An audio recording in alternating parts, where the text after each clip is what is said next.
où vous n'allez pas y arriver et où tous les musiciens ont été mis. Bien, sans savoir du tout, évidemment.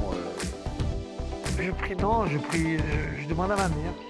C'est vrai? Oui, j'ai une envie de dire. Non, je n'ai jamais fait de campeur. Mais vous faites bien le campeur. Ben, c'est un rôle de Et composition. 70% des hétérosexuels qui n'arrivent pas à avoir d'enfants. Et je vous le dis droit dans les yeux.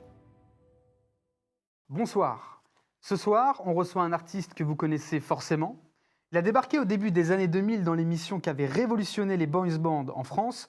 Rappelez-vous, il est à l'origine d'un tube que toute une génération peut encore chanter sans réfléchir. Si je vous dis « Je crois en mon étoile », bon, je la chante mal, mais bon. Il n'a jamais quitté la scène. Chanteur, performeur, comédien, ambianceur de plateau télé, celui qui chauffe les salles et les chœurs avant même que les caméras s'allument. Un homme de show, un homme vrai. Mais derrière l'énergie et le sourire, il y a aussi un parcours avec des remises en question, des renaissances, et une vraie histoire que je vous invite à découvrir lors de cette émission. Lionel Tim est avec nous. Bonsoir Lionel. Bonsoir Karim. Merci d'avoir accepté mon invitation. C'est avec grand plaisir. Alors Lionel, ici on parle vrai. Mmh. Alors si on parle vrai, est-ce qu'on peut se tutoyer? Avec grand plaisir. Il n'y a pas de souci. Eh bien on se tutoie. On se tutoie. Lionel, tu commences ta carrière, je l'ai dit dans l'introduction, avec Popstar. Ouais, À la télévision en tout cas. à la télévision. Mais auparavant, il y a eu quand même, depuis l'âge de 13 ans, les concours de chant, les investissements personnels où il fallait aller faire le concours de chant à la mode pour pouvoir montrer sa tête. Les premiers castings pour les premières comédies musicales, dont Roméo et Juliette, Autant n'emporte le vent. Donc tout ça, c'était avant Popstar, avant 2003. Tu as fait beaucoup de casting avant Ouais. de... Ouais, j'ai fait beaucoup de concours de chant. J'arrivais dernier, j'arrivais avant-dernier, mais à force de persévérance, de cours de chant, de travail, eh ben, on arrive premier, second, et puis à un moment donné, on arrive à avoir fait tous les concours de chant de la région, et on se dit, ben, pourquoi pas tenter sa chance en 2000, exactement, à Paris. Et je prends mon petit baluchon et je monte sur Paname. Et je commence à faire les castings pour les comédies musicales, et je fais tous les castings qui se présentent. Et là, tu fais le casting de Popstar. Voilà, c'est ça. On va faire très court. Pendant 2-3 ans, je travaille dans une boîte de nuit qui s'appelle le Bus Palladium. D'accord. Là-dessus, je fais mes armes. Je travaille la nuit pour pouvoir payer mes castings la journée. Et donc, je fais plein de castings la journée. Et en 2002, je fais une première session de Popstar où je suis pas pris, où ils m'éliminent avant l'atelier. D'accord. C'était la session des Watford. Et l'année d'après, je me dis, non, je vais pas rester comme ça. Je me suis battu, j'ai pris des cours de chant, j'ai fait beaucoup de sport, j'ai pris des cours de danse. Et je pars vivre en Suisse à un moment pour gagner un peu d'argent. Je travaille dans une boîte de nuit, puis j'ai un accident de voiture. Et c'est là que je me dis, ça va être le dernier casting de ma vie. Après, je passerai peut-être à autre chose. Et je pense qu'il y a un signe du ciel qui m'a dit, non, à ce moment-là, c'est pas ton dernier casting. Tu vas faire ce casting-là et tu vas le gagner. Et donc, en 2003, je gagne Popstar 3. On est 3 garçons, on est en 2003 et l'aventure commence. C'est un succès, mais on revient à ce que tu as dit. Ce qui est très intéressant, c'est que même en travaillant sur ta bio, on peut voir quelque chose, un mot qui te qualifie vraiment, la persévérance. C'est quelque chose qui te définit vraiment depuis ton plus jeune âge. Oui, parce qu'en fait, si tu baisses les bras au bout du premier casting où on te dit non, bah t'as rien à faire dans ce métier-là, en fait. En fait, c'est à force de travail, c'est de se remettre en question, si tu veux ton rêve, si tu veux réaliser ton rêve, ça a un prix. C'est pas gratuit, ça n'existe pas. On te met à l'épreuve. Donc c'est pour voir, en fait, ça s'appelle la sélection naturelle, la persévérance, en fait. Mais d'où elle vient cette mentalité? Parce que pas beaucoup l'ont. Je sais pas, moi je déteste quand on me dit non, je déteste l'échec. Je peux arriver dernier sur un concours, mais l'année d'après, je vais tout faire pour arriver. Je vais tout faire pour arriver dans les 10 premiers. Peut-être pas gagner, mais arriver dans les 10 premiers. Mais ça se ressent parce que je faisais du sport quand j'étais gamin. J'ai beaucoup fait de boxe anglaise, de course à pied. Et c'est vrai, quand je faisais de la course à pied, c'était de la longue distance. Et t'es seul, en fait. C'est toi contre toi. Il faut être Ouais, endurant. Exactement. Ouais, c'est l'endurance. Quand tu repenses à Popstar, tu te dis merci la vie ou bien c'est dommage? Quand je pense à Popstar, non, je dis merci la vie. Merci la vie, parce que si j'avais pas fait Popstar, je pense que je serais encore en train de faire des castings, ou alors je serais peut-être passé à autre chose. J'aurais peut-être une vie de famille rangée, avec un pavillon en province. Je serais tranquille, en fait, ouais, je sais pas. Je sais pas. C'est bien aussi. C'est bien, c'est super. Mais c'est super. Hein. C'est ce que je tente à avoir là maintenant, tu vois. Donc, Mais c'est pas ce qui te définissait à l'époque. non, c'était pas à l'instant, à ce moment-là, c'était pas ce que je voulais. Voilà. Après, moi, je respecte les gens qui ont fait ça. Ils ont beaucoup de courage. Franchement, c'est top. Vu ce qui se passe maintenant, en ce moment, c'est bien d'avoir un pavillon, une famille, être bien encadré. C'est top, quoi. Et tu en as une famille? Alors, j'ai pas encore d'enfants. Bon, je vais sur mes 49 ans, j'ai pas encore d'enfants, mais je désespère pas. Voilà. Bah, je te le souhaite en tout cas. Alors, tu as eu un succès clair avec Link Up, on l'a dit, hein, tu as gagné la Popstar. Ouais, j'ai gagné Popstar, ça a duré 2 ans. Et Claire, on va dire, ça a duré 2 ans quand même. Ouais, ça reste quand même un succès court quand tu regardes. Oui. Ça, tu l'as vécu comment, ça, ce succès? Alors, Parce que tu étais jeune. T'avais quel âge? J'avais 26 ans. T'es jeune. Ouais, j'étais jeune, 26 ans. On te donne. C'est comme si tu avais gagné à l'euro-million, en fait. Donc voilà, tu viens d'une famille modeste, tu es barman dans une boîte de nuit, puis du jour au lendemain, tu as des gens de chez M6 qui te téléphonent et qui te disent bon, viens te chercher à telle heure, séance photo, interview chez Énergie, interview chez tel, tu fais plateau télé, tu vas faire le Hit Machine, les trucs que tu regardais toi quand tu étais ado à la télé, quoi. Tu te dis punaise, c'est génial. Là, t'es heureux. T'es heureux. Là, t'es heureux, c'est super. Là, tu vis ton rêve à fond. Et surtout ça a été un succès. Quand j'ai dit un succès court, oui, ça a quand même duré 2 ans. Ouais. Mais tu étais un peu quand même sur le toit de la musique, j'ai envie de dire. On était, alors, Ah, c'est si, vrai, quand même. on était numéro 1 du classement, oui. Incroyable. On entendait notre chanson sur toutes les radios, oui. Je l'ai mal chanté, t'as vu, j'ai essayé de chanter tout à l'heure. Hein. Mais c'était bien, c'était bien. C'est vrai. C'était bien, t'inquiète pas, Karim, c'était super. Mais cette chanson, c'était un carton.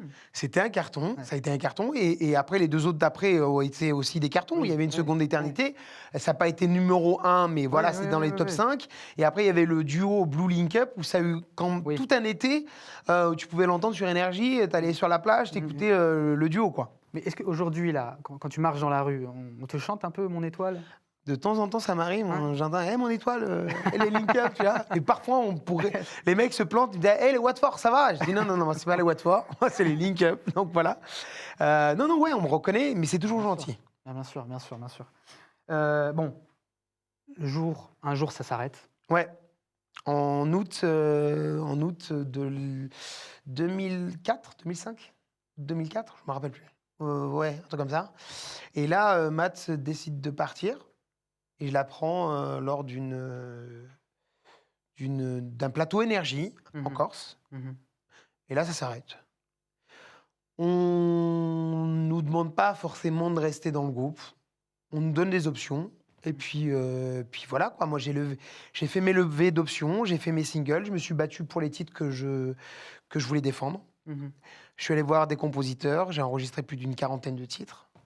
Et je me rappelle, toutes les semaines, j'allais chez M6 stocker. Voilà, j'ai ça, j'ai enregistré ça. J'ai ça, ouais, mais non. J'ai enregistré ça, ouais, mais non. Puis un jour, on me propose un titre qui a été écrit par Léa Ivan et Bill Giglione. Et à ce moment-là, je me dis, le titre est chambé, le titre est top. Qu'est-ce que je peux en faire? Qu'est-ce qui pourrait être bien pour avoir une exposition optimale? Et on me propose de faire les présélections pour l'Eurovision. D'accord. Je l'ai fait. Je fais le concours comme tout le monde. Et là, même là, tu vois, je me remets encore en concours, je me remets en compétition contre d'autres personnes.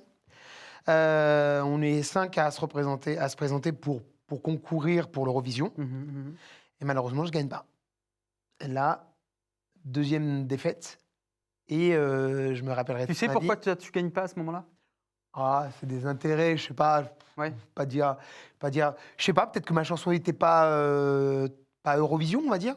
Je sais pas. Moi, je l'aimais bien, en tout cas, je voulais la défendre. Et je me rappellerai toute ma vie. Ma marraine, c'était Lara Fabian, à l'époque. Et je me rappelle lui avoir dit, ça y est, je suis mort, ils vont me rendre mes contrats. J'ai pas été sélectionné. Et je le savais.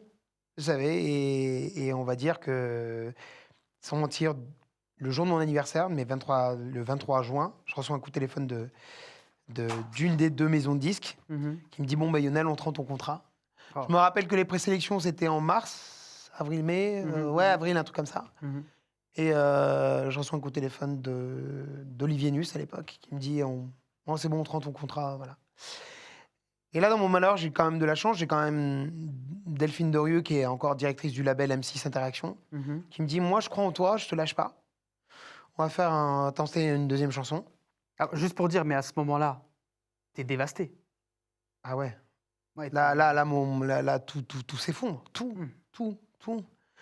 Parce que tu te dis, bon, le groupe c'est terminé, c'est pas grave, tu peux faire une carrière solo. Surtout, si je peux me permettre, mais quand Matt Pokora Ouais. quitte le groupe, toi, t'y crois encore au groupe. Oui, j'y crois encore parce qu'on fait de la promo avec Otis, on y croit encore. Mais on voit très vite qu'on ne va pas être la priorité de la maison disque. Et ce qui est compréhensible. Voilà, donc le groupe c'était les 3 et 2, ça ne fonctionne pas. Est-ce qu'à ce moment-là, tu regrettes pas un peu peut-être de lancer ta carrière solo avant Matt? Non, parce qu'en fait, Matt était dans le courant d'une époque et correspondait vraiment au courant R&B. Moi, j'étais plus dans la variété française. Et c'est vrai que la variété française était en déclin à cette époque-là. Mais moi, j'y croyais. Je me suis dit qu'avec une voix, je me disais qu'avec une voix et du charisme, Très belle voix. Très belle voix. avec de la volonté, on peut arriver à tout. Donc, je crois en mes projets, en fait, finalement, sans regarder à droite ni à gauche. Bien sûr. Et donc, je trace. Et là, on fait un deuxième single qui est programmé sur Énergie. J'arrive dans les top 20 des classements. Et troisième coup dur, Delphine Dorieux, la directrice, j'étais un petit peu son protégé, décide de partir. Je ne deviens plus la priorité d'M6 Interaction. On me fait faire un single, un duo avec une Espagnole qui s'appelait Shanatesh, une belgo-espagnole. On fait un duo, le single ne sort même pas, il est compilé dans une compilation qui s'appelle Ladies Only. D'accord. Et j'apprends qu'on me rend mon contrat pour la deuxième fois. La deuxième fois. Et là, on est en 2007 et je me dis, mais Léo, est-ce que tu vas te relever de tout ça? Est-ce que tu vas t'en sortir? Et je pars un peu en dépression. Pas un peu, je pars en dépression, vraiment. Tu te sens seul à ce moment-là? Très seul. Très seul, je pense à mes parents, je pense à ma famille, je me dis, mais qu'est-ce qu'ils vont penser? Qu'est-ce que les gens vont penser de moi? Ceux qui se foutaient de ma gueule, qui disaient que j'arriverais jamais à devenir chanteur dans ma ville, à Valence, vont bien se foutre de ma gueule. Et je me dis, bon, waouh, qu'est-ce que je vais devenir? À ce moment-là, je pars en dépression. Je pars en dépression, mais le mec, quand même, en dépression, mais il décide de se battre quand même, quoi. Donc, je continue. Je me dis, bon, je vais pas m'arrêter là. Qu'est-ce que je peux faire? Ben, je suis un bon orateur. J'arrive à haranguer les foules. Puis, j'ai un pote, un ami de longue date, Lionel Stan, qui me dit, écoute, je vais pas te laisser. Ça te dirait de faire chauffeur de salle pour des enfants en attendant de repartir dans la chanson? Je me dis, bon, écoute, vas-y, ouais, y a pas de problème. Et il me fout sur une émission qui s'appelait La Toile Infernale. Et je m'amuse, du moins je m'amuse. Je chauffe la salle pour 80 enfants, le mercredi et le samedi. D'accord. Le baptême du feu était exceptionnel. Quel âge les enfants à peu près? 6-12 ans. D'accord, voilà. C'est l'âge en plus. Ouais, c'est l'âge. Et en parallèle de ça, je rentre dans un orchestre, dans une formation, parce que je me dis que mon corps de métier, c'est le chant.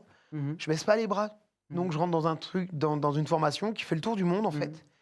Et ça s'appelle Mi Belli Festival. Et je fais mes premiers essais. Je m'en rappellerai toute ma vie. J'étais dans une soirée au Moulin Brûlé, un truc comme ça, à Charenton-le-Pont. Et je fais un mariage. Et on me dit, bon, tu fais un essai, si ça fonctionne, on te prend dans l'orchestre, on a plein de dates, on va faire le tour du monde et tout ça. Ah bon? Ok. Et je me rappellerai toute ma vie. Hein. Ce soir-là, je chante. Et dans ma tête, il y a un fil qui se fait et qui se dit, mais tu te rends compte, il y a 2 mois de ça, tu étais sur un Energy Music Tour au Zénith de Grenoble. Et là, tu es dans une petite salle, tu fais une cérémonie. Waouh! Et je me rappelle avoir fait la soirée. Ça a été dur pour moi. L'ego, on a pris un coup. Je me rappellerai toute ma vie. Je me suis assis sur un flycase et j'ai pleuré. Je dis, waouh! J'ai fait tout ça et je suis là. Tu pleures pourquoi? Parce que tu te dis c'est injuste? Ben ouais, à un moment donné, tu te dis c'est injuste. Mais je pleure parce qu'il faut pleurer. Et je me dis, allez, c'est pas grave, on y va.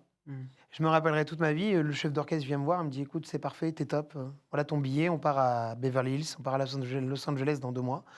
Tu corresponds. Donc, Ça vas-y. fait une viens. récompense. Ouais, c'est un peu une récompense. Et Mhm. puis, je découvre le métier autrement. Je joue avec des musiciens, j'apprends des chansons qui ne sont pas forcément les miennes. Ah oui, voilà pourquoi j'avais pleuré. Je me souviens d'avoir pleuré parce que je chantais plus mes chansons. Ah. J'étais obligé de faire des reprises. Mhm. Et quand tu es artiste, faire les chansons des autres, c'est toujours... c'est blessant. Mhm. Mais Il n'y a pas la même émotion, il n'y a pas la même émotion. C'est pas tes textes, c'est pas tes titres, c'est pas tes... Voilà. Mhm. Et tu défends pas les mêmes choses. bien sûr.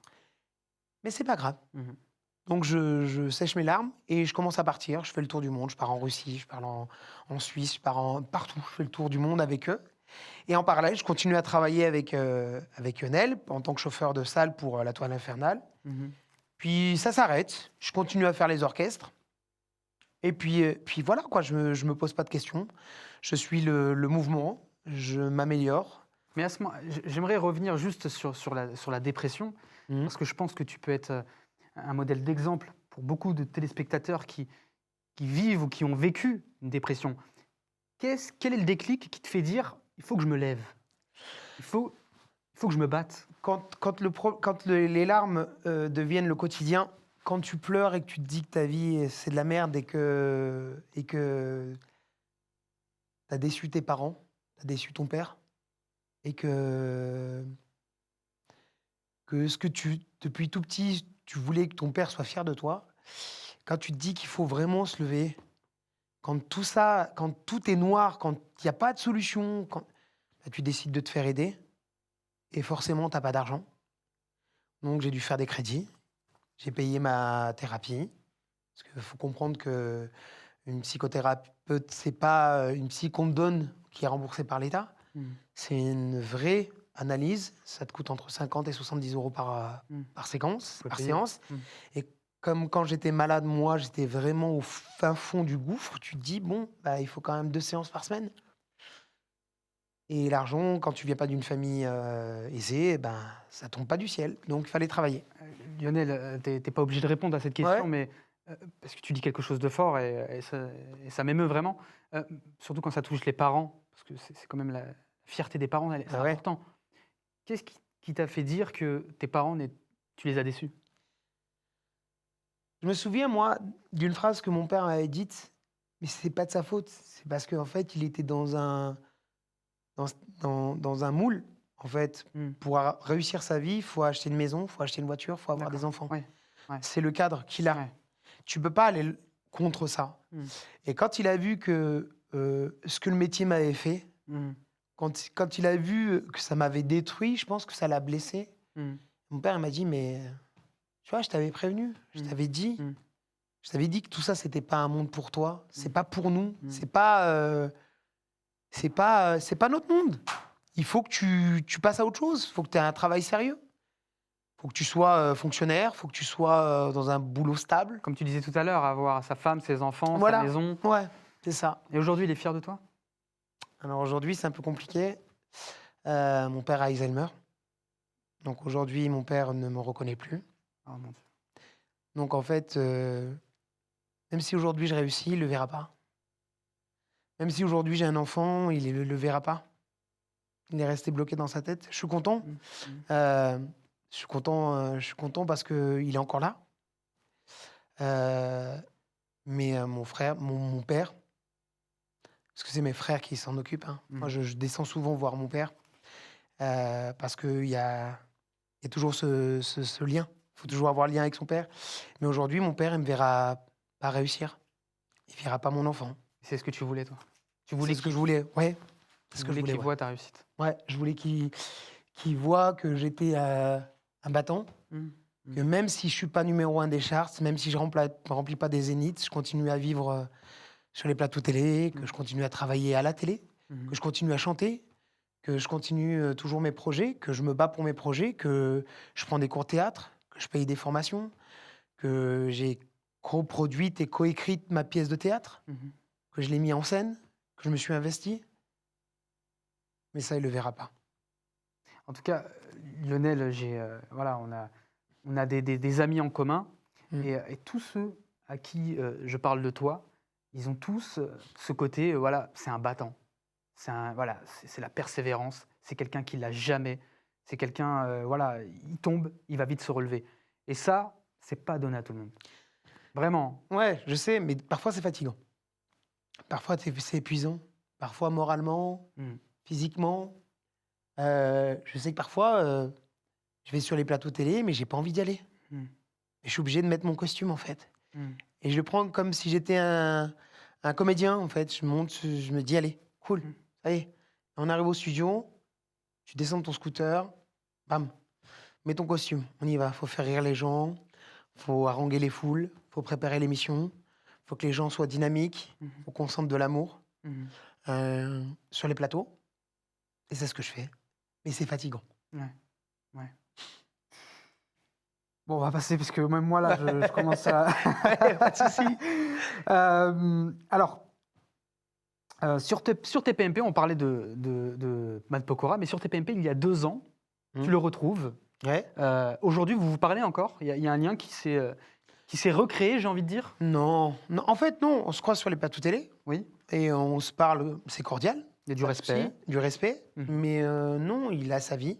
Mhm. Comme à chaque fois que j'explique, à chaque fois, c'est chaque année, tu sais, il y a toujours Public, Voici, des magazines sûr. qui essayent de Bien sûr. me faire dire des phrases que j'ai pas envie de dire, en fait, et qui sortent les phrases des contextes, du contexte. Non, en fait, il a sa vie, il a tellement de projets, Mhm. il est à la télé, il fait des concerts, il remplit ses zéniths. On n'a pas... on se voit pas, en fait. Il est occupé, et quand on se croise, bonjour, au revoir, voilà, c'est tout. D'accord. Après, c'est pas non plus... Comme disait... comme il l'a dit une fois, on a été pris dans un concours, on n'était pas amis avant. Donc, voilà. Tu penses que s'il serait resté, le groupe Ouais. serait allé beaucoup plus loin? S'il était resté, je pense qu'on aurait fait 2-3 albums. Mais après, c'est avec des si, qu'est-ce qu'on peut... Eh oui. Avec des si, et si, et Exactement. si.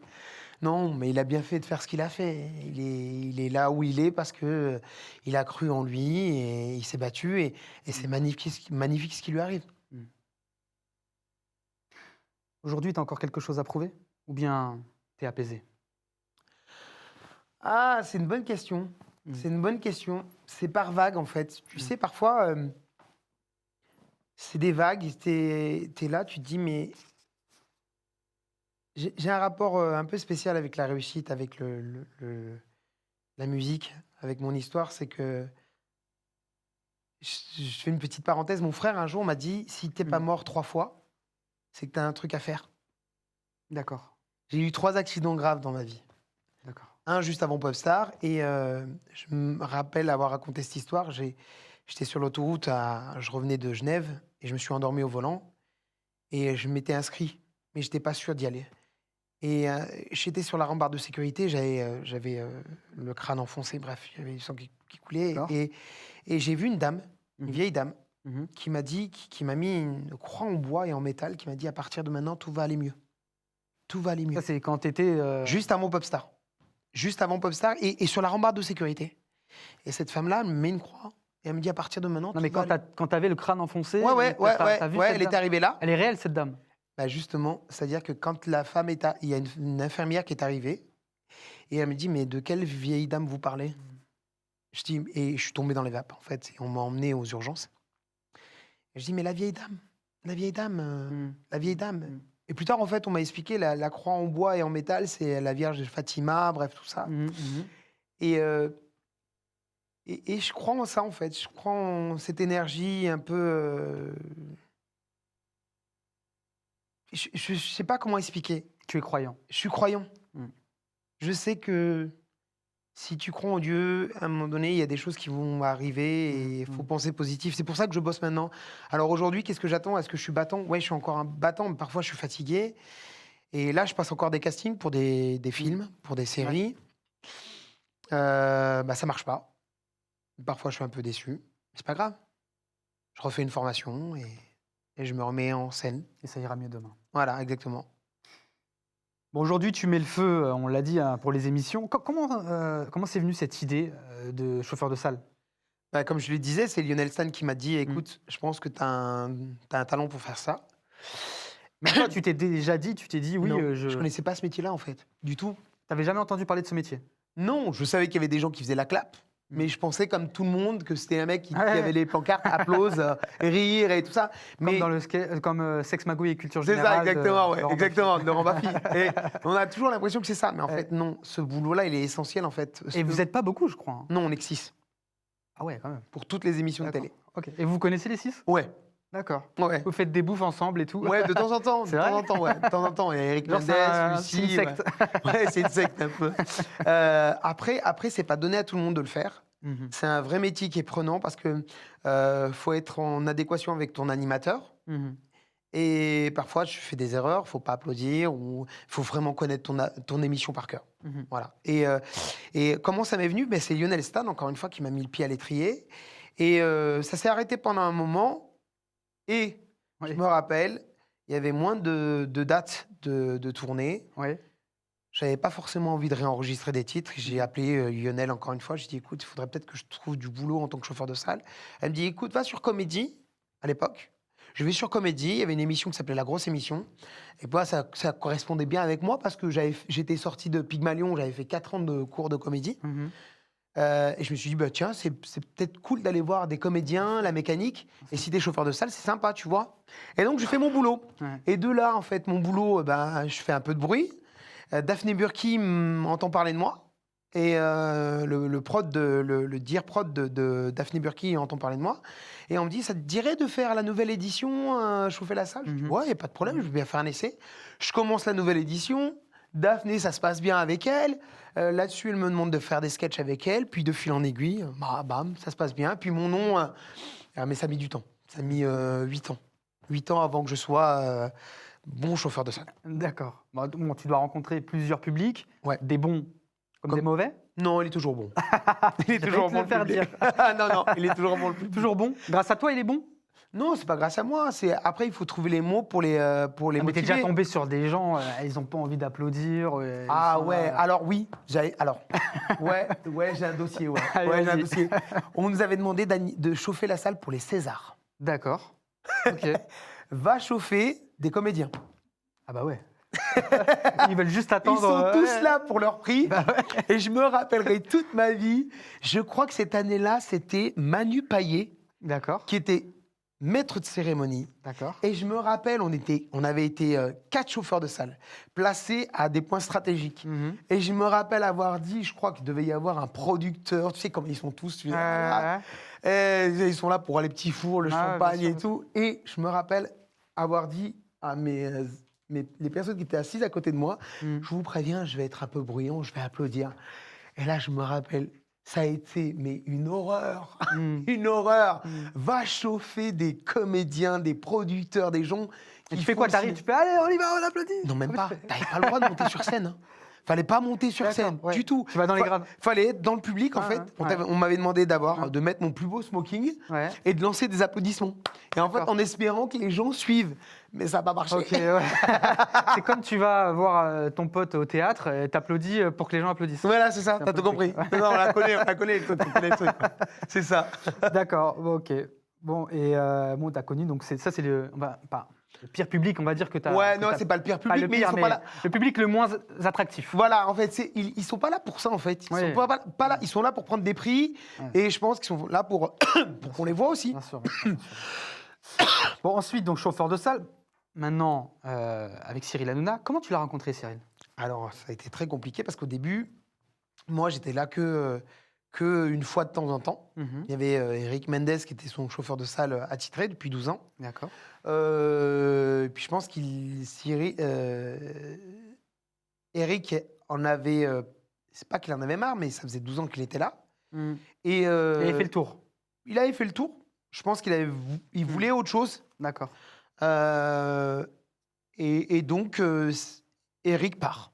Mhm. Et on me téléphone, on me dit écoute, Lionel, est-ce que ça te dit de reprendre le flambeau? Mhm. Je dis waouh. Ah ouais, là, vous me demandez un truc.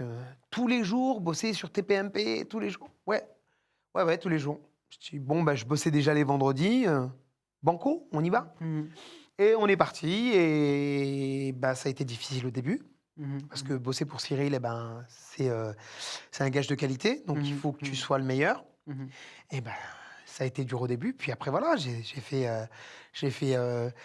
mon boulot, et puis parfois encore, je me prends des soufflantes, mais voilà, quoi. Mais c'est salvateur, c'est formateur, c'est très simple. Quand tu bosses pour Cyril, une fois que tu as bossé pour Cyril, pour Cyril Hanouna, tu peux faire toutes les émissions de télé. Voilà, donc c'est clair. Et le public chez Cyril Hanouna, il change tous les jours? Oui, tous les jours. Après, Donc il y a tous des les- habitués, Oui. il y a des habitués. Oui. Mais il y a des nouveaux qui viennent tous les jours. Ouais. D'accord. Bon, tu parlais de Cyril Hanouna. Tu nous dis que tu peux travailler partout après. Oui, mais je bosse pour Cyril Ferro maintenant. Ouais, j'ai vu. Alors, toi, tu vois Cyril Hanouna loin des caméras. Ouais. Donc, il y en a beaucoup qui pensent des choses positives, comme il y a des gens qui pensent des choses négatives sur Cyril Hanouna. Oui. Comment tu le décrirais, toi, Cyril Hanouna, loin des caméras? Il y a l'homme de télé et il y a l'homme au grand cœur. Il est avenant, il est fidèle. Quand il donne son amitié, il te la donne vraiment. De ce que je vois, hein. Moi, je sais qu'il est fidèle avec des gens, avec ses animateurs, avec ses chroniqueurs. Bon, ça s'est vu dernièrement. Et il est fidèle au boulot aussi. Donc, c'est vraiment un type qui a un grand cœur. Ça, on ne peut pas le nier, on ne peut pas le cacher. Après, il est le présentateur, on va dire, qui fait le direct depuis plus de 12 ans. Et voilà, c'est un gage de qualité. Alors, donc, il y a des gens qui ne vont pas l'aimer et d'autres qui vont l'aimer. Mais l'homme que toi, tu connais, Moi, je bosse pour lui, donc c'est mon patron. est-ce qu'il ressemble à celui que le public imagine? Ouais, il est pareil. Le public, quand il est à la télé, il se met pas de costume, en fait. Le mec, il a pas de filtre. Il est entier. C'est quelqu'un d'entier, d'intègre, qui a ses valeurs. Et qu'on adhère à ses valeurs ou pas, il s'en fout, en fait. Il fait le job. Il est là pour être présentateur et il est là pour être Cyril Hanouna. Comme tu l'as dit, c'est l'animateur le plus commenté de France. Oui. Donc ça exige même toi, Lionel, d'avoir les épaules solides. moi encore, ça va. Tu sais, moi, je suis derrière, je suis dans le public. Moi, je suis pas exposé comme les chroniqueurs. C'est un gage de qualité, oui. J'ai intérêt d'assurer, ça c'est certain. Donc, mais tu peux pas. Moi, je prends moins de risques que les chroniqueurs, du moins, quand je dis les risques. Je suis pas exposé comme les chroniqueurs, moi. J'ai de la chance encore. Voilà. Et Cyril, c'est mon patron. Tant que tu fais bien ton boulot, il te dira rien. C'est quand tu commences à faire des trucs un peu bizarres que là, il te remet en place. Mais c'est toujours avec bienveillance. Il t'a déjà donné des vraies soufflantes, t'as dit. Ouais, mais bon, je crois qu'il en joue un peu aussi. Donc, et moi aussi, donc voilà. Donc, il en joue, j'en joue, voilà, c'est ça. Donc, chauffeur de salle depuis plusieurs années, donc tu dois être bon dans ce que tu fais. Est-ce que des fois, tu te dis pas, ok, je suis dans l'ombre, mais je mérite d'être un peu plus dans la lumière. À ce moment-là, quand tu es chauffeur de salle. Dire le contraire, ça serait mentir. Mais je ne veux pas mentir, comme c'est une interview vérité. On est là pour dire la vérité. Dire le contraire, ça serait mentir. Mais je ne veux pas être dans la lumière sur le plateau. D'accord. Je dissocie bien les choses. Plateau de télé où je bosse, c'est les plateaux de télé où je bosse. C'est le boulot. Après, moi, rien ne m'empêche, la journée, d'aller faire des formations, des stages avec des directeurs de casting que tu payes. Là, j'ai un avantage, c'est que je travaille à la télé. Donc, j'ai mon statut, je suis heureux. Ça se passe bien. Mais ça me permet, moi, d'aller derrière, bosser et faire des formations de comédiens, 10 jours intensifs avec atelier ciné mastercast, tu vois, tu rencontres 10 directeurs de casting et tu essayes de faire tes preuves. Ça, c'est important. Prendre des cours de chant, prendre des cours de piano, prendre des cours de guitare, faire du sport. Et tout ça, derrière, ça me permet, moi, d'aller faire des castings. Même si je les rate, c'est pas grave. Je suis encore là. Je bosse dur. Là, j'ai ma pièce de théâtre qui va reprendre. On a encore quelques dates qui vont se jouer. Petit exclu, on va revenir avec les link-up le 6 juin sur ce qu'ils font souvent en ce moment, la tournée des années 2000. Là. Tu nous as donné trop de choses là. Tu Ah nous as parlé ouais. du théâtre alors que je voulais en parler tout Oui. à l'heure. Là, Oui, tu oui. nous parles le retour des Link Up. Oui. Comment Ouais. ça, des retours des Link Up? Bah, en fait, là, je sais pas si tu as vu, mais en fait, il y a beaucoup de tournées qui reprennent les titres des années 2000. 90, 2000. Alors 2000, c'est spécifique aux 2000. Il y a Agathe Feeling, tu sais, la tournée. Ouais, ouais. Il y a la Kermesse, il y a l'Arena. C'est pas septembre, ça, cette tournée-là que tu parles? Il y en a plusieurs. Il y a Ouais. plusieurs tournées. Ok. On nous avait jamais approchés avec D'accord. les Link Up. D'accord. Et là, il y a Mike Ruiz qui fait à Chambéry une date le 6 juin à Chambéry. Ça D'accord. s'appelle l'Arena, Mhm. Festival Arena. Et il nous a contactés. Il nous a dit, ça serait bien qu'il y ait les Link Up. Je pense que ça serait sympa d'entendre Mon Étoile, Une seconde éternité. Ah oui. Et, Il y aurait tous les Link Up? il y aura Otis et moi. D'accord. Voilà. Et il a refusé, Matt? On ne lui a pas proposé et je pense... Non, On mais, pourrait lui proposer. non, mais... Bah, on va si, pas- quand même. Mais non, mais... on va- Bah, pourquoi? Parce qu'on pourrait lui proposer, mais c'est une logique qu'il refuse. Il a des tournées, il a une grosse tournée en ce moment, il a ses albums à défendre, et Bah, puis il est non, passé à regarde, autre chose. je vais donner. Non, moi, je suis pas trop d'accord avec toi. Je t'explique pourquoi. On prend l'exemple des sections d'assaut. Regarde, Maître Gims, il a sa carrière solo. Et des fois, ils refont une tournée de sections d'assaut. Donc, il revient juste pour chanter quelques morceaux. il Ouais, revient. mais en fait, comme il l'a dit si bien, il a raison. Les Link Up, ça a été un an de sa vie. Hmm, Le reste de sa carrière, elle s'est faite, ses 20 ans de carrière, elle s'est faite sur ses albums à lui. D'accord. C'est logique qu'il ne retourne pas sur une Il tournée. pourrait revenir pour une chanson. Mais j'adore ta bienveillance. Non, mais Et on va- non, mais en fait, faut être logique, en fait. Et je n'ai pas envie de remettre une pièce dans le moulin. Bien sûr. Ouais, non, il est... Ouais. Non, en fait, il a fait 20 ans de carrière avec ses titres à lui. Hmm. Il va pas retourner dans les Link Up. En plus, nous, c'est un test. On va revenir à l'Arena, le festival Arena à Chambéry. Mhm. On va voir ce que ça va donner. Est-ce que les gens seront au rendez-vous? Est-ce qu'ils vont chanter Mon Étoile? Est-ce qu'ils vont chanter Une seconde éternité? Tu as la date déjà? Le 6 juin, Le 6 juin, à Chambéry. à Chambéry. D'accord. Bon, Voilà. 6 juin à Chambéry. À Chambéry. Et on a une autre date le 24 juillet, mais dans le sud de la France. Mhm. On a été approché par un autre festival qui s'appelle la Kermesse. Mhm. Voilà. Après, il y a Agathe Feeling qui a repris plein d'artistes des années 2000. Mais je pense qu'il va y avoir un turnover. Voilà. Moi, si tous les week-ends, je peux aller chanter avec grand plaisir et avec Otis, parce Mhm. que j'ai gardé des contacts avec Otis. Bien sûr. Et pourquoi pas, voilà, avec grand plaisir. Mais j'ai pas cette velléité et cette volonté de refaire des albums et de me dire ouais, on va revenir avec les Link Up en force. Non, Ouais. ça sera un moment de partage Et de nostalgie. et de nostalgie. Voilà. Ta plus grande blessure de ton parcours, elle est humaine ou artistique? J'irai les deux. J'irai les deux parce que je pensais que j'avais rêvé ce métier. Mhm. Je l'avais embelli, en fait. Et j'ai donné mon cœur, j'ai donné mon âme, je me suis donné à 100% dans ce métier-là. Et j'ai été déçu par plein de gens. Je ne vais pas donner les noms parce que ça serait trop long. Mhm. Mais je pense que j'attendais trop des gens. Je ne me suis pas focalisé sur moi. Si j'ai un conseil à donner maintenant, c'est ne penser qu'à vous, bossez sur vous, n'attendez rien de personne. N'attendez rien de personne. Ne demandez rien. Investissez sur vous-même. Bossez, faites des formations de chant, enregistrez, composez, travaillez sans relâche. Même si un titre ne fonctionne pas, même si un casting ne fonctionne pas, même si un film ne vous a pas pris, c'est pas grave. Il faut faire. Lionel, tu attendais des autres parce que toi, c'est ce que tu aurais fait. Ouais, moi j'aurais tendu la main. Moi, je tends la main à plein de gens. C'est pour ça. Ouais, mais je pense que j'ai été blessé parce que j'attendais trop des gens. Mhm. Il faut pas attendre des gens. Bon, alors aujourd'hui, on parlait, tu es aussi comédien, tu as ta pièce de théâtre qui revient. Ouais. À Mon Étoile, avant d'en parler, on regarde la bande-annonce. Tu veux bien? Ouais, Allez, c'est marche. parti. On arrive sur scène, comme des lions dans la rue. On vous fait pas de cadeau. Oh mais oui, ça y est, je te reconnais. Matt Pokora. On peut que je suis resté enfermé une semaine dans le noir quand j'ai appris que le groupe s'arrêtait. T'avais pas payé l'électricité?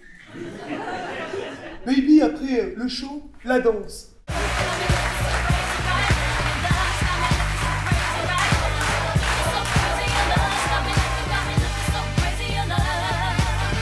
Ça a été si dur que ça?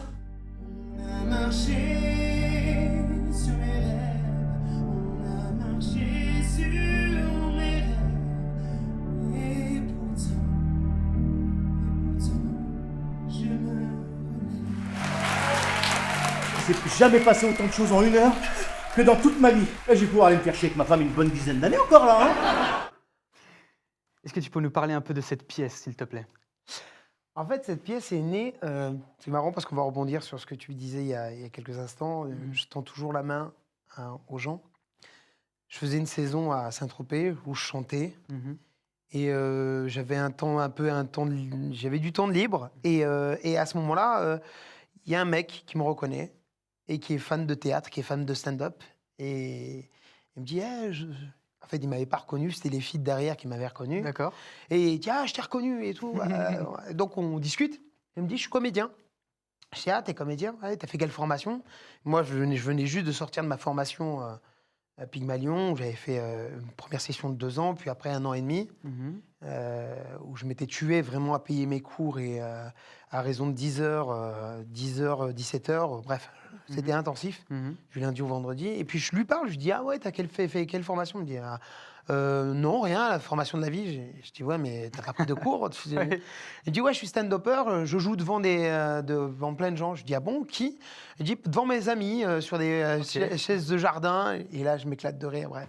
Je dis, écoute. Il est fort. Et il est fort. Je dis, bon, je sens que t'as envie. Écoute, je te laisse mon numéro de téléphone. Si jamais tu veux me rappeler, rappelle-moi et on se voit à Paris. Et je te donnerai des conseils. Et on s'est revus en septembre.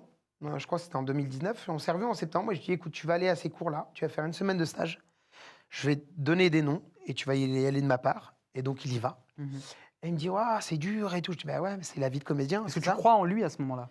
Je me dis, il faut voir de quoi il est capable. Est-ce qu'il est capable d'aller au stage que je lui ai donné? Est-ce qu'il est capable de rester 1 semaine sans me téléphoner le premier jour en me disant c'est un truc de fou, arrête, ils vont faire des diagonales en faisant les animaux, tu vois. Et je lui dis, bon, ok, vas-y, fonce. Il fait le premier stage, il réussit.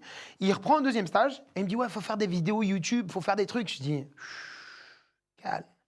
Je sens que tu es vaillant, je sens que tu es volontaire, mais il faut se calmer, il faut trouver la bonne idée. Elle me dit, ouais, faire des vidéos et tout ça, on peut faire un duo et tout. Je dis, mais duo comique et tout. Je dis, non, on va trouver. Et là, passe du temps, on se côtoie, j'apprends à le connaître.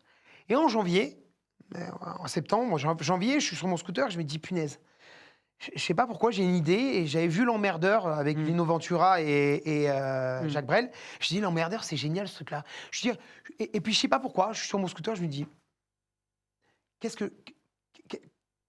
Je pense au suicide. Je sais pas pourquoi, je pense au suicide. Et je me dis, comment j'aurais fait? Et je serais allé dans un parc.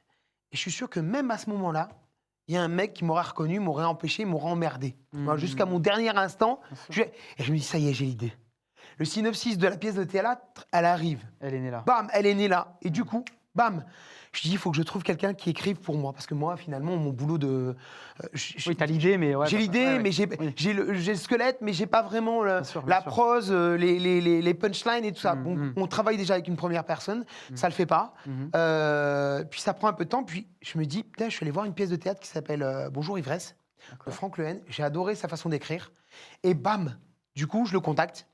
Et on se met d'accord. Je lui parle de ma vie, il lui parle de sa vie. Puis j'arrive avec le squelette et il me dit, ça y est, j'ai. Et on a écrit cette pièce-là, magnifique, qui s'appelle À mon étoile. C'est l'histoire d'un mec qui veut revenir, mais qui n'y arrive pas, donc il décide d'en finir.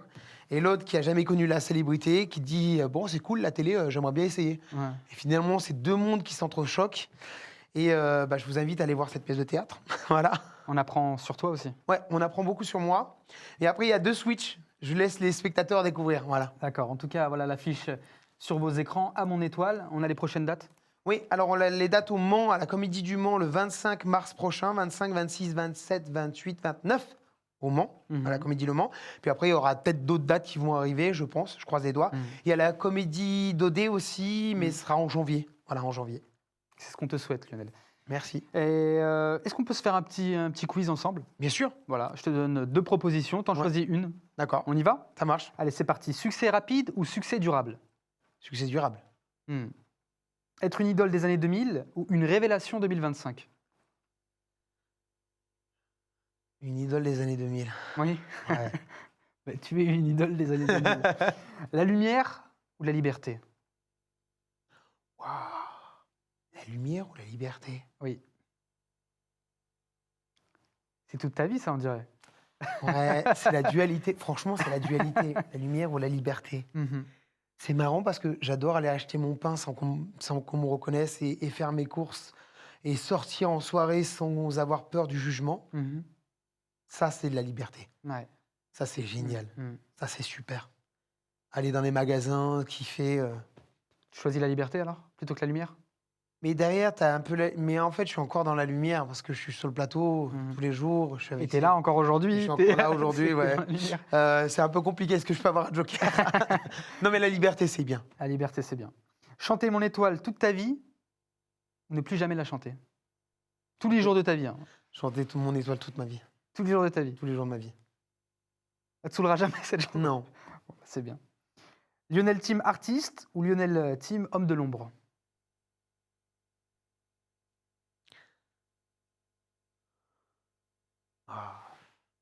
Lionel team artiste. Même si, avec l'âge, j'aime quand même l'ombre. Ah, arrête, t'es jeune encore. Théâtre ou musique? Ça, c'est typiquement français. Mais moi, je suis plutôt anglo-saxon. J'aime bien pouvoir faire les deux. Donc, si on me donne la chance de pouvoir faire la comédie musicale, je ferai une comédie musicale. Voilà. C'est vrai. Cyril Hanouna ou Cyril Ferraud?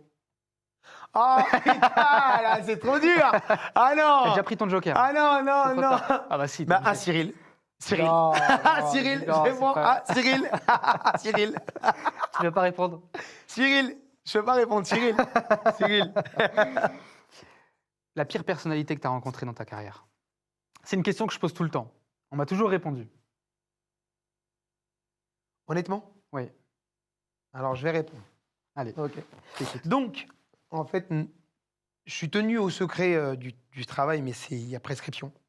Je me rappelle avoir fait un jour de l'an à Londres, avec la formation dans laquelle je suis, qui s'appelle Mi-Belly Festival. Et un jour, on me demande, ouais, on te prend pour le jour de l'an, on prend l'orchestre pour le jour de l'an. C'est pour une personne, un prince, qui est immensément riche. D'accord. Et il nous dit, du moins, il y a l'agent du prince qui nous dit, écoutez, vous faites les balances cet après-midi-là. Si vous correspondez à la soirée, vous chantez ce soir. Sinon, tout est payé, vous restez là, Ouais. c'est nickel, c'est parfait. Et j'avais mes habitudes dans cet hôtel-là, à Londres. Et je connaissais, moi, je suis le mec, je deviens copain avec tout le monde. Je vais devenir copain avec celui qui balaye, comme celui qui est dans les cuisines et tout ça. Donc, je passais dans les cuisines et tout ça. Et ce jour-là, pour le jour de l'an, je vois des noms marqués sur les loges. Je vois Diana Ross, Jermaine Dupri, John Travolta, je vois Maria Carey, je vois tout ça. Puis, ok. Je me dis, ok, c'est cool, mais ça doit être des blagues. C'est pas vrai, c'est impossible. Et là, je fais le jour de l'an. Donc, on fait l'audition l'après-midi. Les bancos, c'est superbe. Vous y allez, impec. Et on commence la soirée et je vois vraiment John Travolta rentrer. Ok. Donc, tu dis, ils vont tous suivre. Et ils vont tous suivre. Et ils ont tous suivi. Wow. Et là, j'ai pris une claque sur Diana Ross. C'est un concert exceptionnel. D'accord. La personne gentille avec tout le monde, extraordinaire, vraiment. La voix était là, le chant était exceptionnel. J'ai pris une claque, j'étais tellement heureux. Et je me suis dit, punaise, j'espère que Maria Carey, ça va être pareil. Ça va être top. J'ai été déçu. La pire personnalité que tu as rencontrée? Déçu. Maria Carey. Ouais. C'est incroyable ce que tu dis. Ouais. Vraiment, vraiment. Ouais. Vraiment. Elle t'a pas dit bonjour? Mais non, elle elle dit, était- non, mais moi, je suis Et- qui? Moi, je suis personne, mais... Mais alors, moi, je dire bonjour. Quand tu dis que même toi, tu dis Je bonjour. faisais le warm-up, moi je faisais le warm-up, j'étais personne, hein, on va pas se la raconter, on va pas Bien commencer sûr, à bien faire sûr, bien sûr. les mecs ils se la racontent.